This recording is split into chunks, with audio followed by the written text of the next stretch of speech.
Howdy folks, it's Chief Meteorologist Nick Lillia here with your tropical update for July 7th of 2020, brought to you by the good folks over there at Pine Belt Gutters and Remodeling. We've got a couple of different things to watch as we move through the tropics, but for the most part for us here in South Mississippi, we're not overly concerned about much knocking on our door, at least in the immediate future, the next 2 to 5 days. We had Eduardo the other day. That was something that was a little further out to sea and stayed away from most people. It did manage to probably bother a couple of fish out there and some ships, but for the mainland United States, no real concern. Next up on the list is going to be Faye, if we get there, and we all hope that we don't, but given how this season has went thus far, Faye's probably right around the corner. This time of the year, generally, we're looking into the Gulf of Mexico, the Caribbean, and just off of the east coast of Florida and the Carolinas. And in fact, the next area of concern is going to be just off the coast of the Carolinas. Infrared right now showing a couple of different things over here.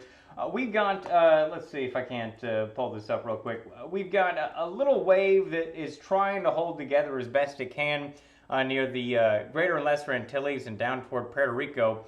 But for the most part, the only thing of any kind of imminent development concern is that 40 to 50% chance for the little swirly that's moving through parts of Georgia and South Carolina as it moves out to sea and just off the coast of the Carolinas, and then will eventually move out to sea and away from the United States again.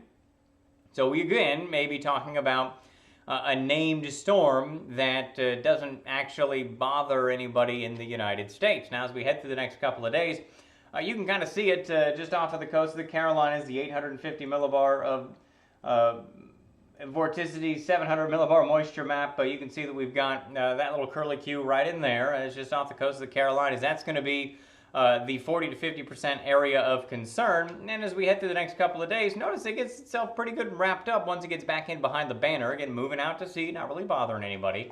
We got another little wave out here that's trying to traverse the open Atlantic between pockets of dry air. That one holds together pretty well according to the modeling as it heads toward Puerto Rico and the Dominican Republic and Haiti, and then kind of falls apart just off of the east coast of Florida.